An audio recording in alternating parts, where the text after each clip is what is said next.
All participants.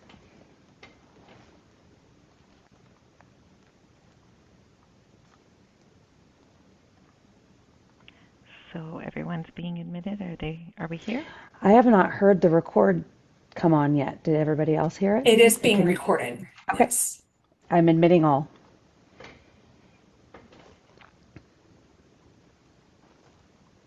Hello, everybody, and thank you for being here and joining us today.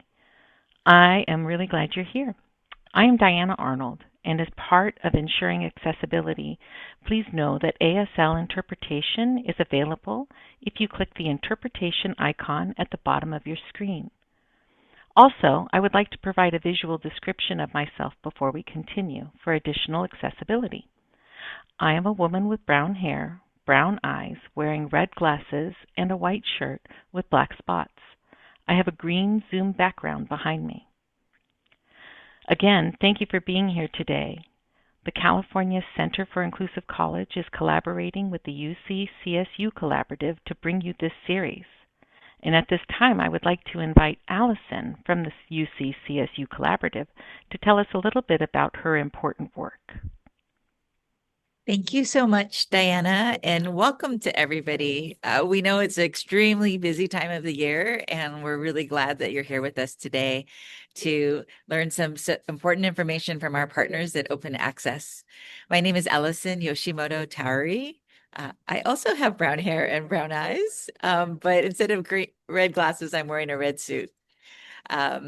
So I have some slides to share with you that talk about the UC-CSU Collaborative. On the slide, you'll see two maps that show all of the UC campuses and all of the CSU campuses in the state. And what we do at the collaborative is we partner with all of the educator preparation programs at the various campuses, including educator preparation programs that are in some of our community colleges, and our private independent schools, as well as some that are in our local education agencies are led by our county offices or districts. So think of us as a bridge to the system of support in California to what we're doing in higher education to prepare our educators. On the next slide, you'll see just a bit about AREA, which is our learning resource hub. The name AREA came from the word array and the array of diverse learners that we serve in California. And that's been our mission at the collaborative with our partners that you'll hear, such as those that you'll hear from today, to really make sure that we are all as prepared as possible to serve as many of our students with an array of diverse learning needs in the state of California. And all of the recordings for this community of practice will be available on this resource hub. And as well as there are a number of other courses and videos and lessons that are available on AREA.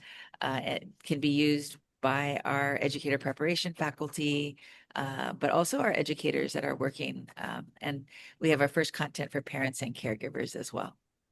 And on the next slide, you'll see on AREA Learning, there are over 8,000 users. We're probably approaching closer to 9,000 users now. And when we created this slide, we had 11,000 course enrollments, but now we have 13,000 course enrollments. So it grows pretty quickly. And we just encourage you to go to the site. We'll drop it in the chat. It's arealearning.org to be able to have access to the information. And there are also users across California, but there are also users across the country that are being able to access the content that is been developed by experts across the UC CSU and across the California statewide system of support. On the next slide, there is just samples of the types of information that you'd find. There's opportunities for literacy learning, opportunities for deep learning around language development. There's a new series coming out about oral language development, academic language development. dyslexia. And then on the following slide, you'll see that there are also opportunities to learn about, if we could proceed to the next slide, see that there's opportunities available for learning about from our partners on high quality IEPs, on supporting innovative practices, and all the different ways that early childhood development happens, like from birth to age 8, in terms of fine motor skills and speech and language development and other things. And then we have lots of content coming down the pike, so it's good to check in. But other things on peer relationships and the role of paraprofessionals, assistive technology, which you'll hear some about today, from our partners at Open Access, and lots more. So I'll pause there, but just wanted to say thank you to everybody for coming together, and also to the Center for Inclusive Colleges and to our Open Access partners for partnering with us today. Thank you so much. Thank you, Allison. It's always so nice to hear about the quality learning opportunities available on AREA, and we appreciate this collaboration with you. Today, we're super excited that we are joined by Leah and Laurie from Open Access. They have a wealth of information to share with you and a wealth of experience. So thank you both for being here today. Hi, everyone. Welcome. My name is Laurie Balsano Wright, and for accessibility to increase that piece today, I want to describe who I am. I am a woman with brown curly hair and brown eyes. I am wearing glasses that are gray colored framed. I am wearing a cream colored top and a dark green blazer, and I am presenting in front of a blue virtual background with mountains and the Open Access logo. I'll pass it to Leah to introduce herself. Hi, everyone. My name is Leah Padilla, and I am a woman with straight brown hair and brown eyes, and I also have glasses on, and I am wearing a bright orange sweater, and I am presenting in front of a virtual background that is blue with mountains and the Open Access logo. So we are super excited to be here with you today, and I just want to welcome our team, show you who our team is. Our team brings experience across universal design for learning, assistive technology, and augmentative alternative communication. We're all about accessibility and inclusive systems. Our goal is to offer practical strategies that you can connect directly to your courses, your syllabi, assignments, learning environments, and student support practices. So we say that we are a small but mighty team here at Open Access. You can see that Troy Tickle is our executive leader who leads and supports the vision of Open Access. Again, there are pictures of Leah and myself. We are the coordinators of the work, and we coordinate the partnerships that support our mission. We have 3 content lead specialists in the areas of universal design for learning, assistive technology, and augmentative alternative communication. So there's Emily Desjardins, Mimi Zimlick, and Jennifer Wright. And then Mel Purdy ensures that everything runs smoothly with her administrative support. And the Placer County SELPA Open Access Project is honored to work alongside our collaborative partners. Antelope Valley SELPA, North Inland SELPA, Humboldt County Office of Education, and the Placer County Office of Education. And we are grant funded by the California Department of Education and the California Collaborative for Educational Excellence. So our work is strengthened through collaboration, and these partnerships bring together expertise across the state to support improving access, participation, and outcomes for all learners. At Open Access, we are committed to ensuring that our materials and resources are designed with accessibility and universal design for learning principles in mind. We hope that all of our participants can fully engage with our content. In order to support this commitment, we incorporate a variety of strategies to increase access for all learners. As noted here on the slide, we use simple backgrounds with high contrast text for readability. We provide digital, and when we are in person, we provide print materials to provide flexible options for accessing the content. We provide our content digitally through a shortened link and a QR code for quick and easy access. To support screen reader users, all of our images have alternative text. We provide multiple examples and non-examples to help clarify concepts, and we hope that there are plenty of opportunities for participation and feedback to ensure inclusivity. So open access is one of the statewide special education resource leads within the greater statewide system of support. And we are grounded in the foundational belief that with access to quality instruction, all students can engage, actively participate, and learn with inclusive settings.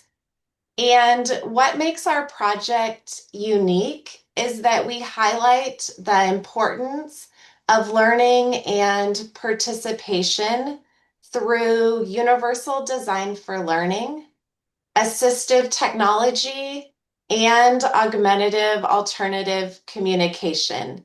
And we'll be talking more about those three things today. We encourage you to bookmark our website. We have tons of free universal resources for educators that are designed to support the implementation of UDL, AT, and AAC. And then we also have linked on the slides and the home base our one-pager that talks more about our three-tiered approach at open access that Laurie's going to share. At Open Access, we believe all students can achieve meaningful access to high-quality instruction, curriculum, and active participation in learning when UDL principles are applied across all environments. By nurturing learner agency, we empower every student to take ownership of their learning journey, growing as purposeful and reflective, resourceful and authentic, and strategic and action-oriented individuals. Our approach at Open Access is through providing 3 tiers of support to schools, districts, county offices, and SELPAs throughout the state of California.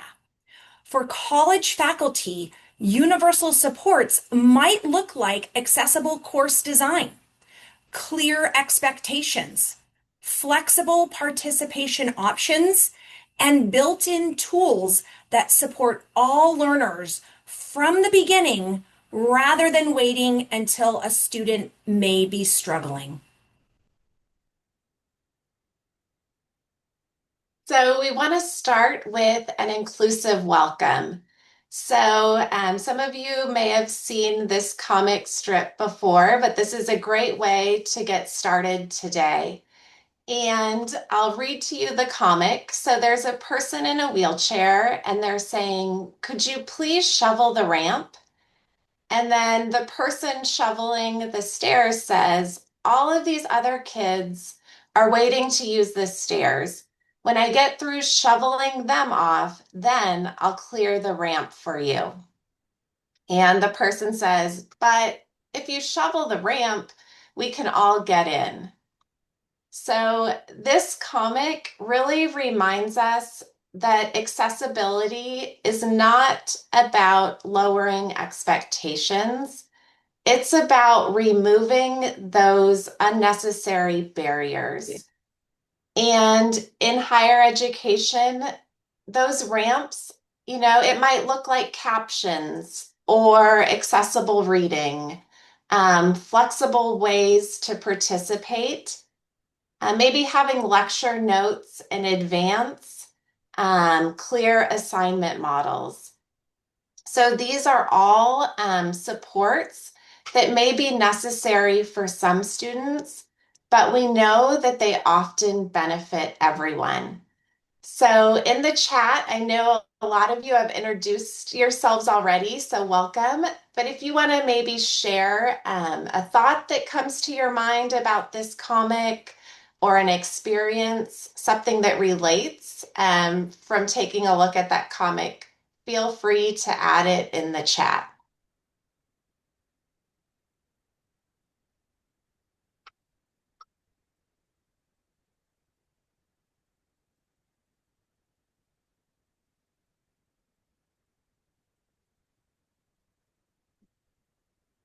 All right, as those are coming in, I just want to quickly go over our session goals for today. By the end of the session, our goal is for you to leave with practical strategies that you can apply immediately. So we will take a look at UDL, Universal Design for Learning, AT or Assistive Technology, and AAC, Augmentative Alternative Communication. Those three are seen as inclusive approaches. We will explore high impact instructional practices and then connect these ideas to college classrooms, maybe online courses, office hours, group work, assessment design, and more.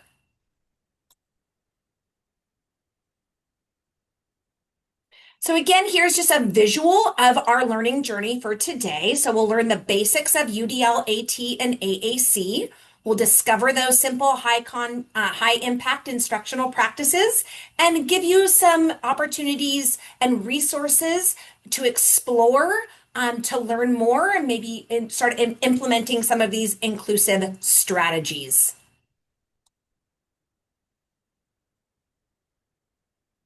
So we want to start with that UDL mindset. And this prioritizes equitable access by proactively designing inclusive learning environments that remove those barriers and support all learners. So it emphasizes that flexibility, offering multiple ways to engage, ways to represent the information and express understanding, ensuring that every student has those meaningful opportunities to succeed.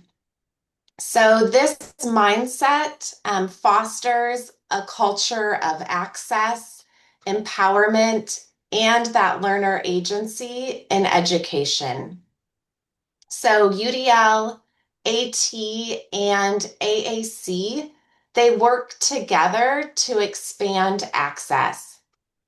And in higher education, this means we are not only thinking about accommodations after the fact. We really want to ask ourselves, how can I design my course so more students can access that content and participate meaningfully and show what they know from the start, that intentional design piece. So, Universal Design for Learning is not a separate curriculum. It's not a packaged program or one more task added to an already full workload. For faculty, UDL is a way of thinking about course design, as Leah just mentioned, that intentional design. It helps us examine where students may encounter problems and how might we design more flexible pathways to that same rigorous goal or to those same rigorous goals.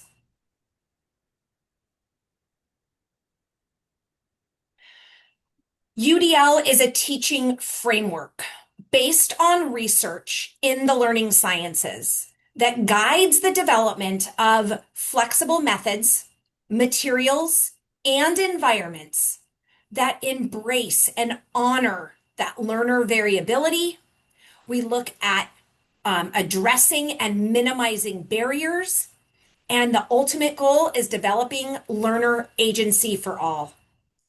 In college courses, that might mean offering offering content in different formats, multiple formats. It may look like providing options for students to engage with that content in a variety of ways. It's all about clarifying expectations and providing students that opportunity to show what they know and demonstrate their learning in meaningful ways. Ultimately, the goal of UDL is to support our learners in developing their own agency so that our students are motivated to learn, they understand how they learn best, and they have strategies to support their learning when they get stuck. So, like Laurie said, that ultimate goal is learner agency. We want our students to become more aware about how they learn, what tools do they need to support them, and also that important part about being able to advocate for what they need.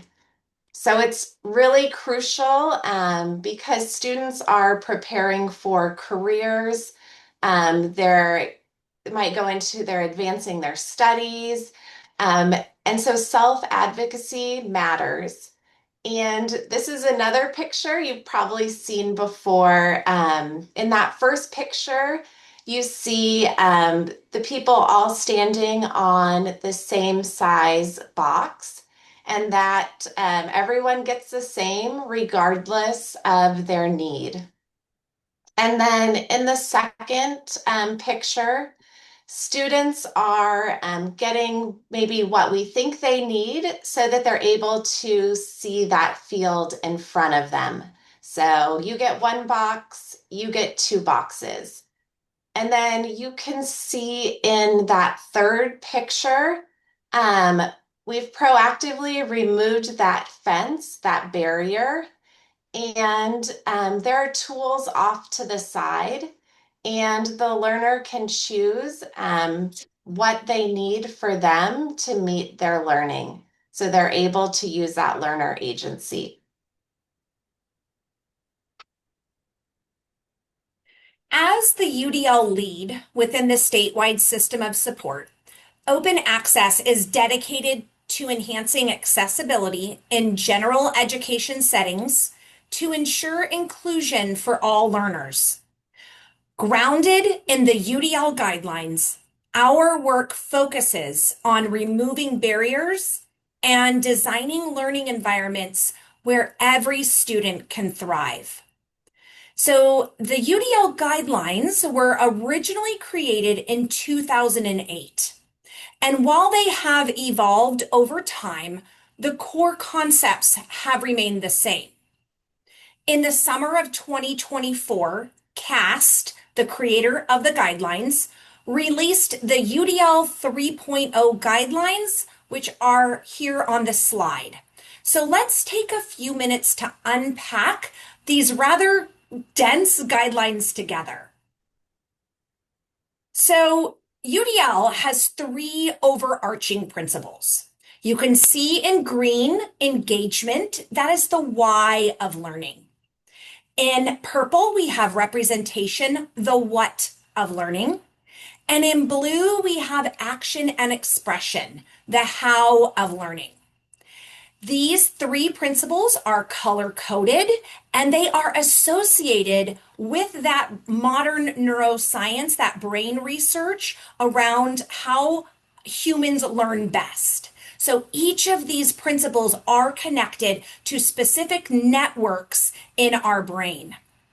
Now, below each of these principles, there are boxes. There are three boxes under each principle. There are 9 altogether. Those boxes are called the guidelines.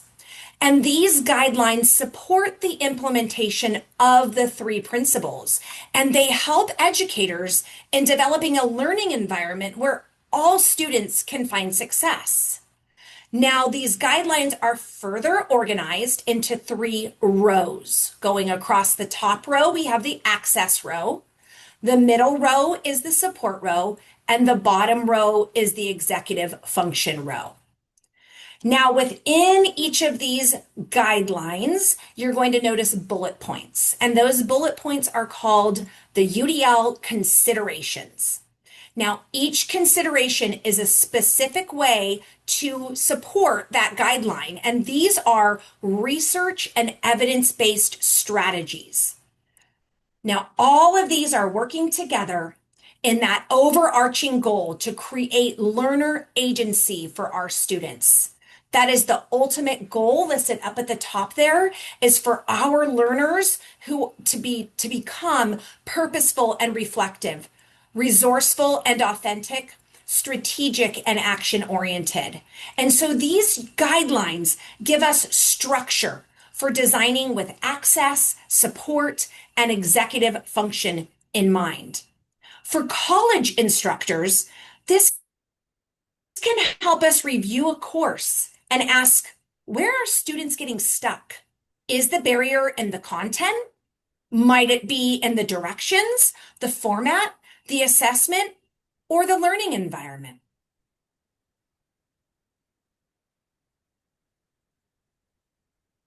So at Open Access, we created this interactive UDL companion based on CAS UDL guidelines, the 3.0 guidelines.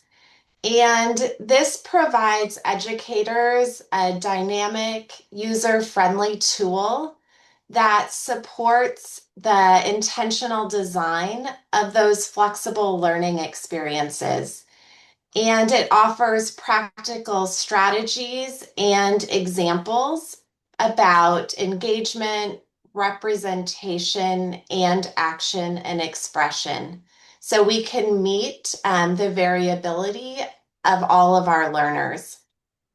And you can use this as you think through a lecture or an assignment, maybe a lab that's coming up, or an online module.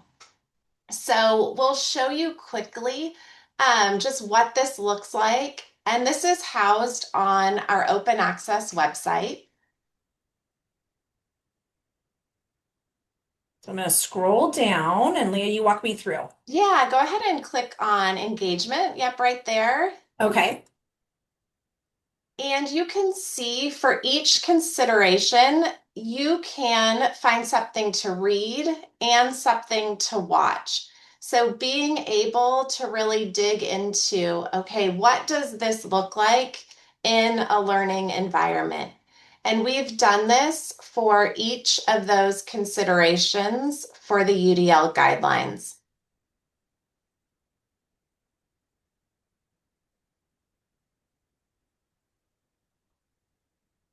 So that gives you something to read and something to watch.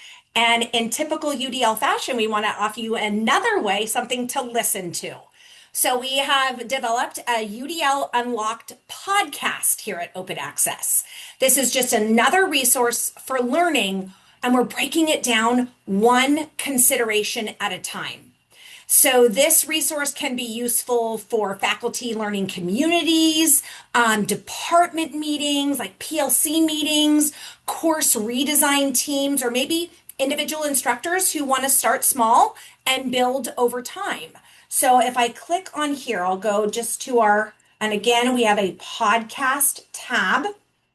And our latest episode, we launch an episode on the first Tuesday of every month. So we just launched our May podcast. And so you can just see, you can go all the way through, and we are interviewing and talking to teachers who we are have provided training and coaching. Some of them are teachers at our showcase sites, which we'll talk about in a little bit.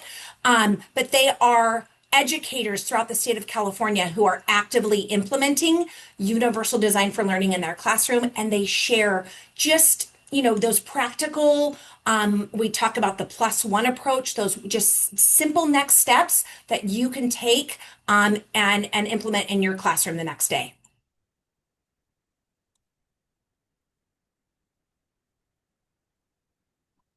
So now let's talk a little bit more about what assistive technology is and what it is not. Assistive technology is not just a tool. It is a gateway to access and independence and empowerment for our learners. So, assistive technology is not simply just a device or an app, it's part of a larger access plan. So, in higher education, AT might include tools your learners are already using. It could be built-in technology features, instructional supports, strategies to help students read and to write, organize, to communicate, and participate more effectively.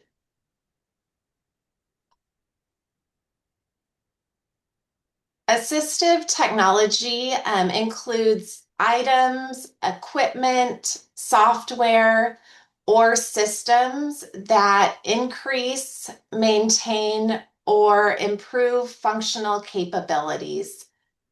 And in college settings, this could be things like text to speech or speech to text, screen readers, different note-taking tools, captioning, audio support, those organizational apps, accessible documents.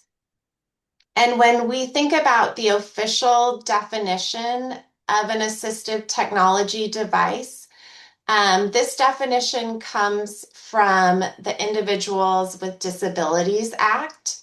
So, assistive technology or an AT device, it means any item, piece of equipment, or product system, whether acquired commercially, off the shelf, modified, or customized, that is used to increase, maintain, or improve functional capabilities for an infant, toddler, or a child with a disability. And so we just want to talk a little bit about that range of AT devices. So AT, it can be low tech, it could be mid tech or high tech.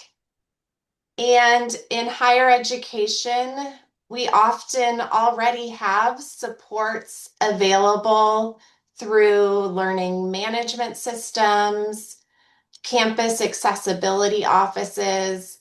There's so many built-in features in our Google or Microsoft tools and our digital platforms.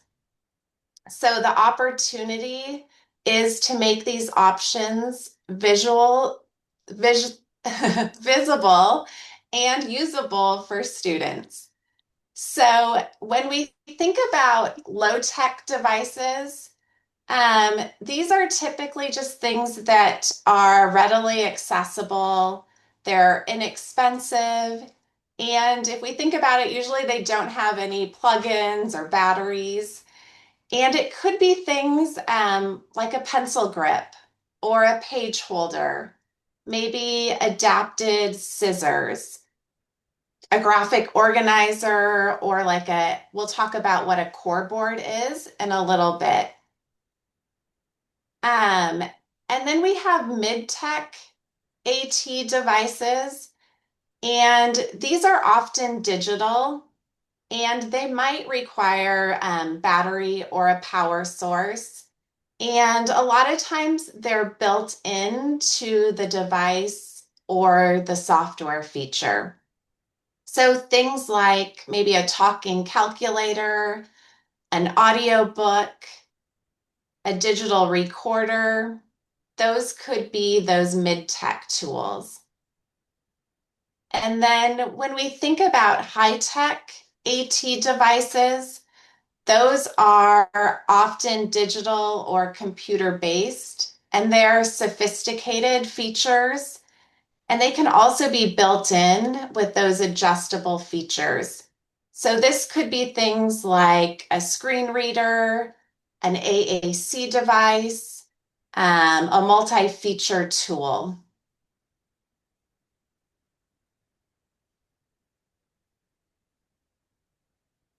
So now we're going to switch to AAC. So in college settings, communication access matters.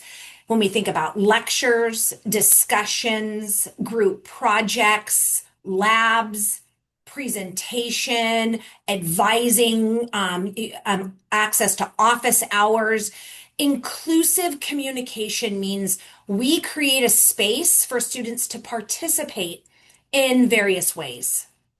This is the definition of AAC. Alternative communication is everything an individual uses to communicate or to enhance communication.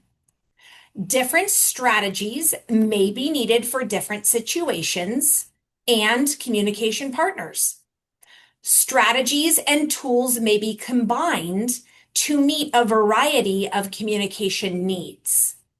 Our hope and want for all of our students is that they are able to show what they know and understand, build independence and autonomy, and build relationships and social connection.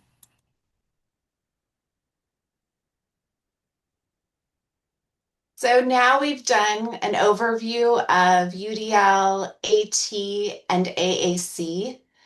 We want to now move into removing barriers. So this is where the work becomes very practical. Looking at where do our students get stuck and designing supports before those barriers become obstacles in their learning. So first, let's define what a barrier is when we think about the educational setting. A barrier is not a student deficit. A barrier is something in the design of the learning experience or in the environment, the learning environment that may prevent progress toward a learning goal. When we think about our college courses, barriers could show up in unclear directions, inaccessible documents such as inaccessible PDFs, the pacing of our lectures, limited assessment options, or assumptions about previous or background knowledge. So as educators and professors, it is our job to predict those barriers and help remove them for our students. When we talk about learning barriers, we're referring to anything that prevents students from fully accessing and engaging in the learning process. Barriers can occur in several areas. We've listed just a few along the left-hand side here.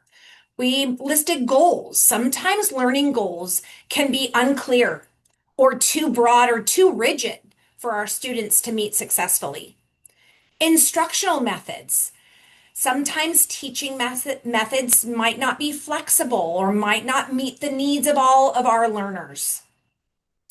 Inaccessible materials. If learning materials are not accessible, such as being too complex, too text heavy, that can create unnecessary challenges.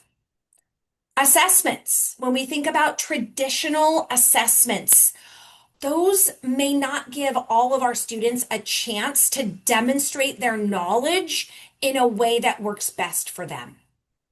And then the learning environment, that physical, maybe there's emotional distraction or social distractions in the classroom that can also present as significant barriers. Here are some specific examples of barriers that can occur. So when we think about in reading, it might be the text complexity. Materials may use language that is too advanced or dense for some of our students. When we think about writing as the only means for expression, so when we are requiring students to demonstrate their knowledge solely through writing, this may exclude those who excel in other forms of communication. When we think about lecture as the only means of learning, relying solely on that verbal instruction may limit students who need hands-on or visual or an interactive collaborative learning experience. Irrelevance. If students don't see the value or purpose in what they're learning, it can become harder for them to engage. And finally, those emotional threats or distractions. So thinking about stress, anxiety, disruptions in their environment that can significantly impact a student's ability to focus on the learning. So these barriers exist across many aspects of teaching and learning. But as educators, it's our job to identify them as the first step in order to removing them. By addressing these obstacles, we can create more inclusive, accessible, and engaging learning environments for all of our students. So now we're going to talk about how can we remove some of those barriers. So we know reading demands are significant in higher education. And the goal is not to reduce important academic reading, but to support that access to it. So we are going to share some tools and strategies and resources to remove barriers for our students. All right, we always want to start off with that low tech support. So, low tech reading support can be extremely powerful. Thinking about tools like sticky notes, reading guides, annotation strategies, or guided notes can help students focus their attention, organize their thinking, and help to really process dense academic material. These supports can be especially helpful when students are reading research, textbooks, articles, or other technical information. So, in general, we should always think about starting out by looking at these simple, low tech solutions. So, here are just a few things that are commonly available, easy to purchase on Amazon or at a local store. Some of these things that we should try first with our students. So, there's highlighting tape. And this replaces the highlighter pen, and it can be written on and easily removed. Reading guides that have a transparent center, which highlights the line of text being read, and it blocks out the line above and below, and it helps to reduce that visual clutter. And then last is, and not least, those stickies or post-it notes, which can really aid in that reading comprehension, organizing thoughts and ideas.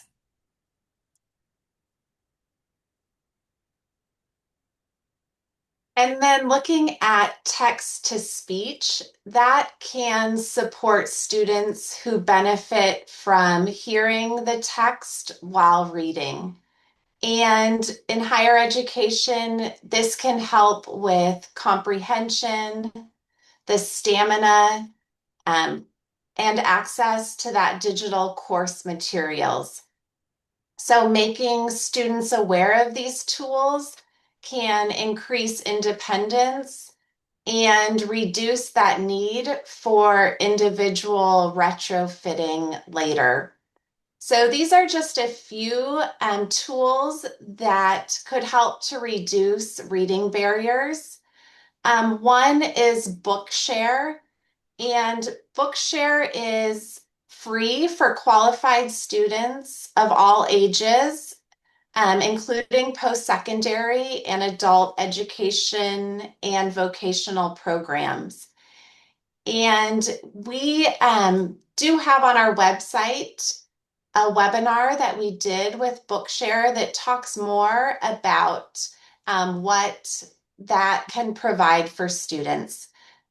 And then also scanning pens, where you can scan and it reads it aloud, is another tool that could help support those reading barriers.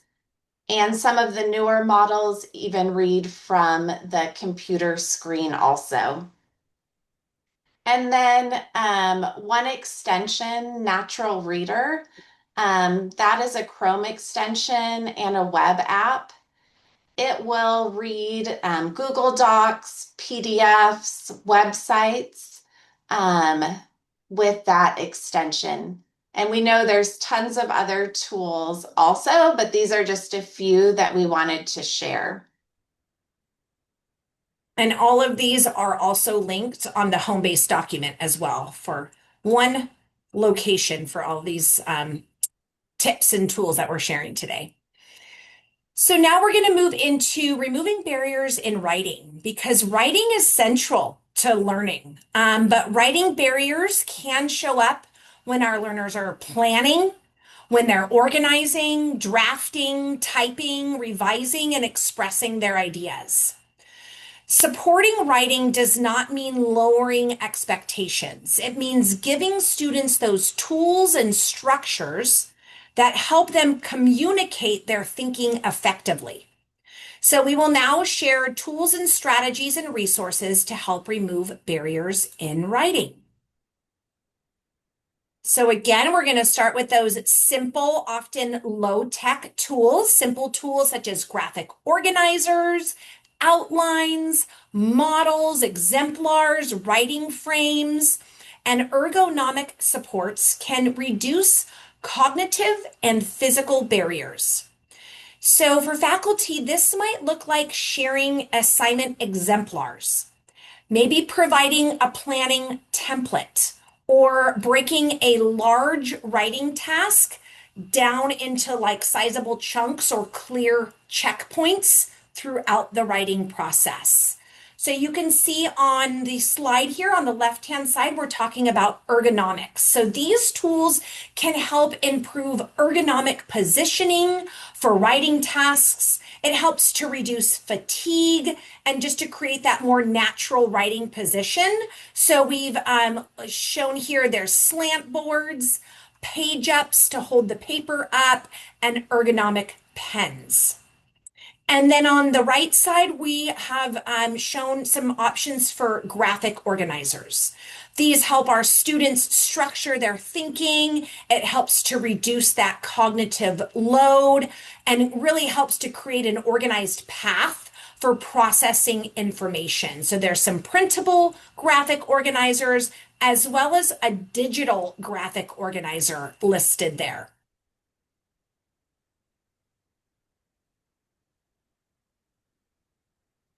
We also want to talk about some more tools that we use to remove barriers in writing. We think about structured note-taking strategies can support with comprehension and expression. So we've got sketchnoting there, the Cornell method linked there. Guided notes are a great way. Digital organizers give students different ways to process the information. We also have very simple, it's Dysum, it's a gripper, it's a versatile non-slip material that just helps improve grip and stability. So you can see, you can put it underneath a piece of paper to keep that paper from moving around. You can also cut off a little bit and wrap it around a pencil to help with that grip on a pencil or a pen. So in college classrooms, these tools can be very helpful during lectures, labs, reading, discussions, and more.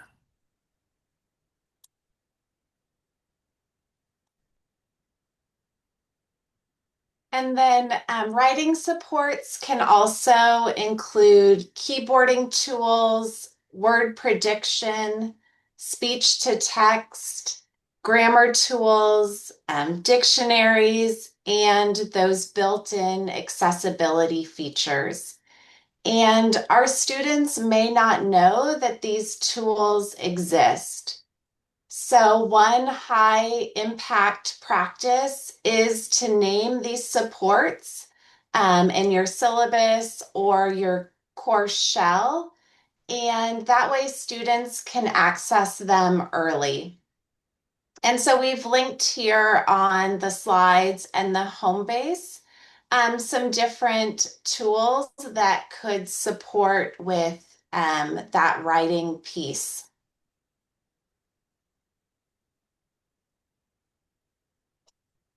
Now we're going to move into math and other kind of quantitative courses, right? Barriers may include legibility, notation, organization, visual representation, or understanding the purpose of the problem.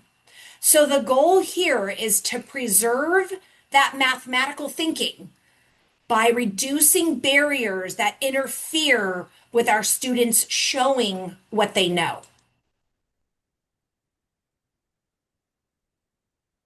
So for some students, the barrier is not the math concept itself, but it's the writing and the aligning and the organizing of the symbols and equations. That becomes the barrier. So digital math tools can help support with that legibility and the structure. So students can focus more on the problem solving and the reasoning. And so we're just going to show you a few tools that can reduce those handwriting barriers and improve that math accessibility. And one of those is Kiwi Wright. And this is a web app that provides a way with, so you have simple equation editors, and it replaces that paper and pencil for the student. And we've linked more information about these. And if you do have specific questions, we can talk more during that question and answer portion today. Yes, and again, just everything's linked here as well as on the home base. So again, more tools to support math, tools like more equation editors, as Leah was just sharing, virtual manipulatives, visual calculators, all of these can support access to mathematical thinking. And in higher education, these tools may be useful not only in a math course, but I'm thinking about science, economics, statistics, engineering, career, technical education programs, and more. So we want to highlight a few of our favorites here at Open Access that support math instruction. We have Kami, Math Learning Center, and Desmo Visual Calculator. So Kami offers premium features like an equation editor to improve legibility. Math Learning Center provides apps to help students use virtual manipulatives effectively. And the last one, Desmo, offers an interactive visual calculator that helps students explore math concepts by manipulating graphs and expressions in real time. Oh, get past that video. There we go. So communication access is essential in higher education. Students need ways to ask questions, participate in discussions, collaborate with their peers, be able to present their ideas, and communicate with their instructors. So inclusive communication practices help ensure that all students can engage and participate.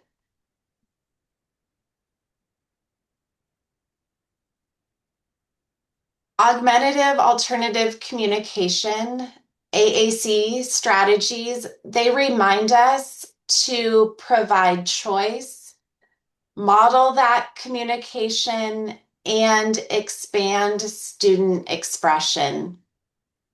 So this may look like allowing written responses before having that discussion, using discussion boards, offering that wait time, accepting multiple presentation formats, or supporting students who use communication tools.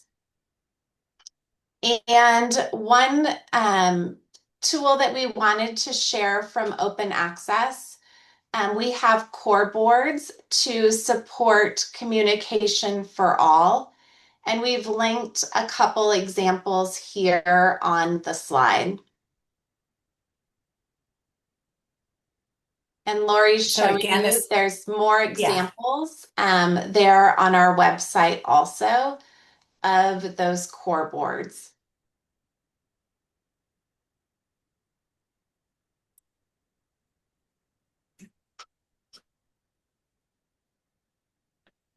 So moving into executive function. Executive function demands are high in college. Students are managing deadlines, readings, projects, exams, work schedules, and personal responsibilities. So we can support executive function by making course organization clear, thinking about chunking large assignments, reminders, using reminders for our students, and making expectations visible. Tools such as timers, calendars, reminders, and visual planners can really support time management and organization. So faculty can help by building predictable course routines, posting deadlines in consistent places, and encouraging students to use planning tools before they fall behind. A few of our favorite tools include the Timer Chrome extension. This helps with visual time tracking. The customizable visual schedule planner. It's an iPad app and it helps for modeling and scheduling, and it includes pictures and videos to support all learners.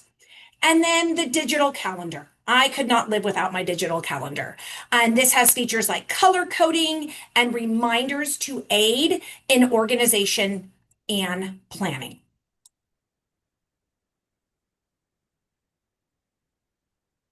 And then a few other tools, tools like Google Keep, digital notes, and browser-based note systems can help our students organize information across their courses. One simple faculty move is to explicitly teach and model how students can use these tools in connection with your course expectations. So we've linked there more information about Google Keep, where you can capture notes and checklists and reminders all in one place. And then also Note Anywhere. You can add those virtual sticky notes directly onto your screen, capturing your thoughts and reminders. So now we're moving into high impact practices that faculty can use right away. These are not large course redesigns. They are small practical shifts that make access more visible, predictable, and embedded in the learning experience.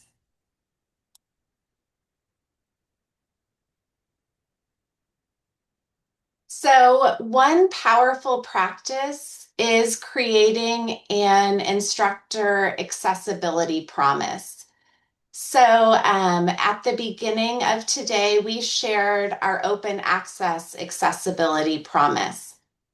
You could do something similar at the beginning of your course, at the beginning of each class, um, stating what you're doing in the classroom to support that accessibility. And then also another strategy or practice could be having an accessibility home base. So something that you could put in your syllabus where students can find different tools, support options, accessibility information in one place. So we've linked a template for each of those as kind of a starting point for you. And this one as well, linked there.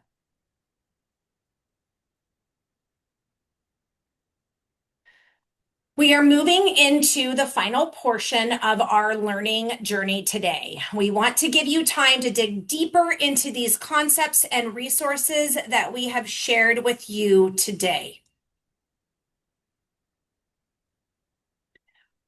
Before we set you to the exploration phase, we want to highlight 3 of our most popular resources on our website, and they are our flip kits. These flip kits provide practical resources for UDL, AT, and AAC. So for higher education, these can support course planning, professional learning communities, accessibility conversations, and individual reflections on how to reduce barriers in our instruction.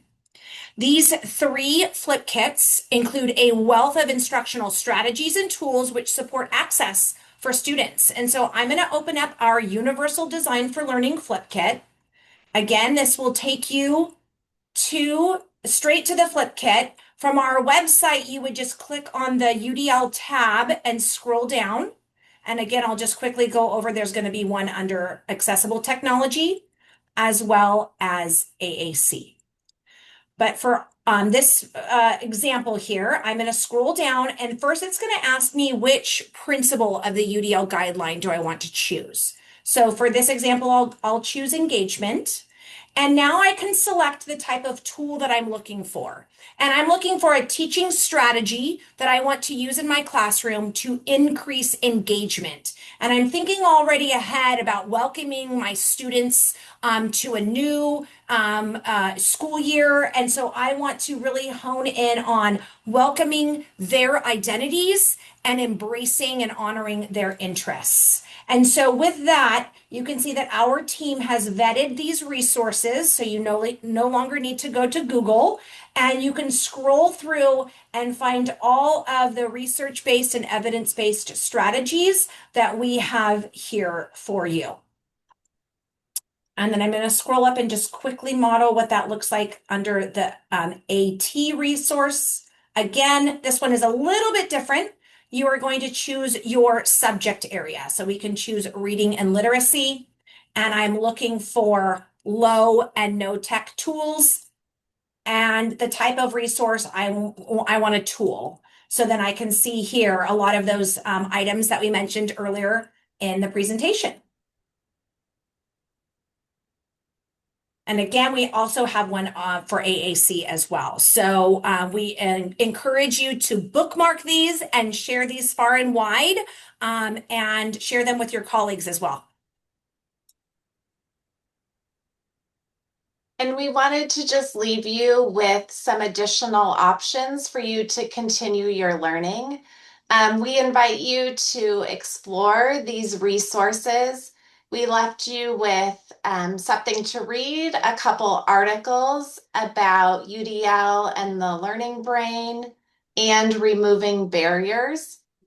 Also, we left a video from Shelley Moore all about removing barriers.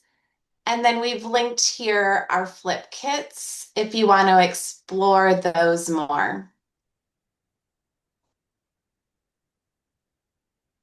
And then one additional resource we want to leave you with from Open Access is our AT backpack. And this supports independence and self-advocacy. So in higher education, we want our learners to understand the tools and strategies that help them succeed. So we can support this by normalizing the use of tools and encouraging students to identify what works for them as learners. So this My Backpack tool is for students to track their AT. They can take notes on when I use this specific tool and how it helps me. So this is a proactive approach to foster that independence and self-advocacy. So we've linked that template on the home base and the slides.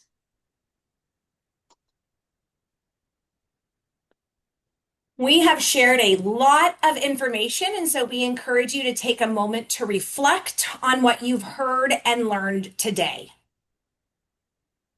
As you are considering today's learning, we invite you to drop in the chat one key takeaway you'd like to apply moving forward.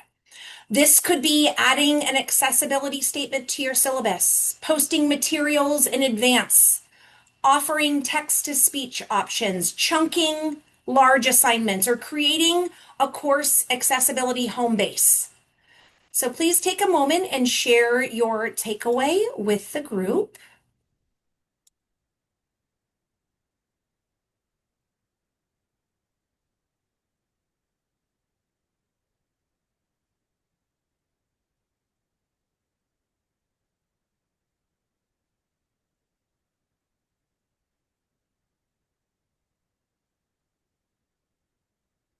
Exploring the resources.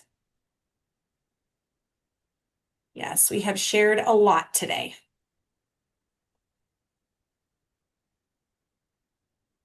Structured note-taking.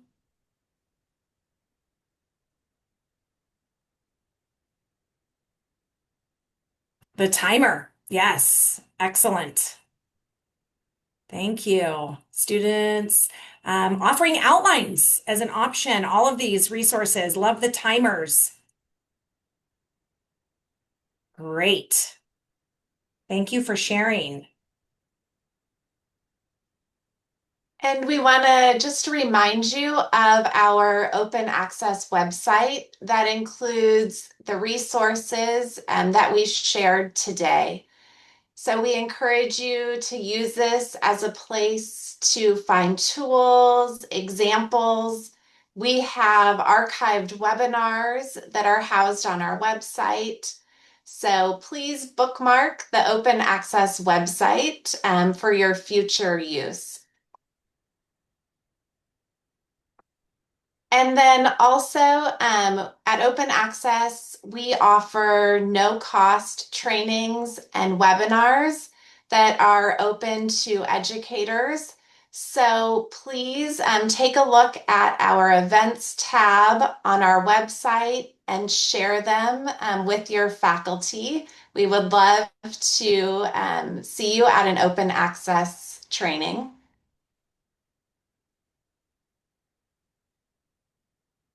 And then also, we do have an inclusive learning circle, which is an opportunity to learn more about UDL, AT, and AAC. Our final inclusive learning circle of this year is coming up, all about UDL. And you can register for that. We also have our inclusive learning circles for next year posted on our website. So please take a look at that. And they are all recorded and on our website also. And just briefly, we want to make sure that you have access to the statewide system of support a website. This helps connect educators and leaders with resources across California. So for higher education partners, this could be useful for understanding that broader landscape of support that is out there available to schools and districts and educational agencies. So we linked that there for you as well. And we are coming up on just our last slides here. I mentioned earlier that our ultimate goal at Open Access is to develop showcase sites throughout the state.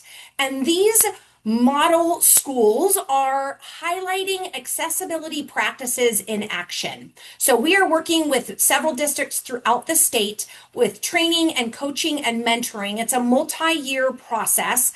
When these schools are ready, they open up their doors and they host tours to promote the benefits of whether it's UDL implementation or AT implementation or AAC. And so our showcase sites are helping to ask our number one question of what does universal design for learning look like in my classroom? What does accessibility look like in the classroom? And so you can explore the links here on the slide. Each of those three links around UDL showcase sites, accessibility showcase sites, and the one showcase site that's focused on AAC. You can learn more about the purpose and the structure of these models, and those links include details around that.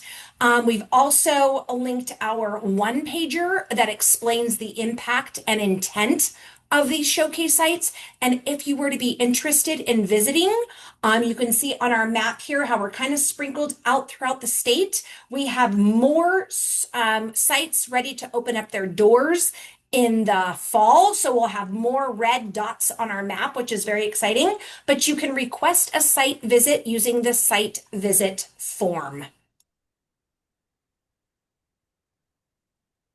And then we also encourage you to stay connected with Open Access through our website and social media. So we are on Facebook, Instagram, and X, and we post lots of our upcoming events. So please feel free to follow us. And then you have our contact information. So reach out if you have questions about anything, accessibility, or open access. Wow. Laurie and Leah, thank you so much for your incredible presentation. It's always a pleasure to hear from Open Access and to see the great resources that you have. Your explanation was really detailed and very helpful. Thank you. Right now we're going to transition into the unrecorded question and answer segment at this time. So as people are gathering their thoughts and popping questions in the chat, we're going to stop the recording.